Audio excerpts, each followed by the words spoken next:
Rob, 3 points after a very long journey this weekend. I mean, we talked about sending fans home happy, and I think it's safe to say you've done that today. Yeah, I hope so. I very much hope so. I think it's credit to the boys. Jack, you was obviously on the bus, mate. It was a long day yesterday, wasn't it? Which we can't really control, but I think that just shows the character of the group to come away in such a long journey. You know, little things that probably don't matter, but we've had issues with the coach where, like, you know, we haven't been able to cook the food on there, so some of the lads didn't eat all day, but they just don't complain. They get on with it, and yeah, it was. It's just a testament to their mentality and their culture that they've built, that no matter what's thrown in front of them, that when it comes to 3 o'clock they're ready in any capacity, and I thought every single one of them today was different class.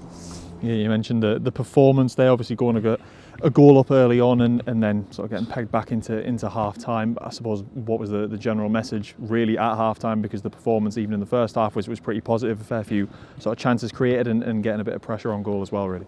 Yeah, I thought it was excellent first half. You know, it's always going to be edgy against Southend and cagey because they're a really good team. They put the ball in the box really well, but they put the ball in the box with quality, and we sort of get the goal. You know, from our point of view, it was from sort of one of their patterns with Apia and Scott Morris, but also, you know, it's a bit unlucky. You know, we press him wide, he plays forward, it drops, and he flips it in behind. It is what it is. You can't always control that, takes a deflection. But no, I thought we managed it really well. For second half, at half time, we just spoke about just getting the press a little bit better in terms of being able to nullify them, and also just moving the ball side to side a bit more, because they had the box in midfield. We was able to play around it and use the space on the far side. We just had to open up the pitch, but you know, Southend changed quite a bit, and obviously you can't always be as clean, so then we adapted, and I thought we still carried a really good goal threat. And yeah, like I said, the lads who started obviously exceptional, and then the lads who come on just see the game out and improve this again. Yeah, and in terms of the second half, obviously getting the 2 goals to turn the score around again, obviously Owen doing what he's done quite a few times and getting in behind and winning the penalty. Then obviously when you've got a handle on penalties, his conversion rate, well, near enough 100%, I think, off the top of my head. And then, I mean, Ben Radcliffe getting another goal as well, and a big header from a corner, which people wouldn't necessarily associate with lads who are coming from sort of academy football as well.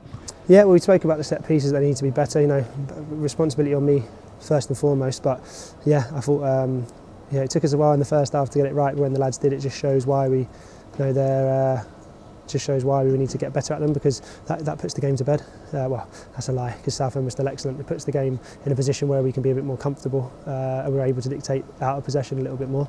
But yeah, no, it's something that it also comes from the desire of the individual, you know, and Ben's got an unbelievable desire to win the ball and score goals, and it's a massive thing to add to yourself.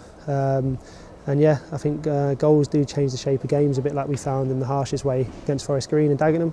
And I thought today and Tuesday the goals changed the outcome of the game, in terms of the fact that we were able to be a bit more solid in our shape out of possession and press from our shape rather than be more aggressive to chase the press. So no, it was excellent. I think the information the lads going from the side onto the pitch, they took it on so well, and that shows that real good professionalism that the group's got.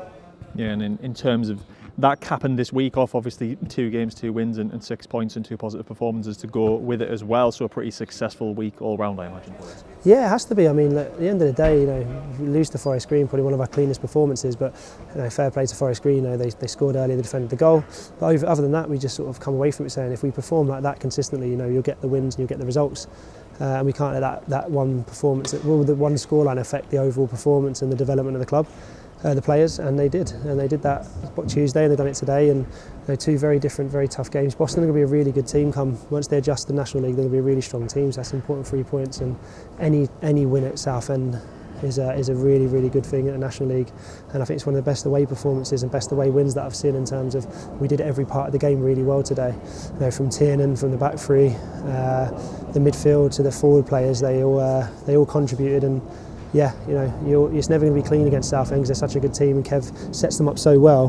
But I thought when it was the moments to dominate, we dominated, and we was really clean and ruthless, and we get the goals, we get the, you know, from set pieces and a penalty. But yeah, I think it was the pressure and the setup that got us to that.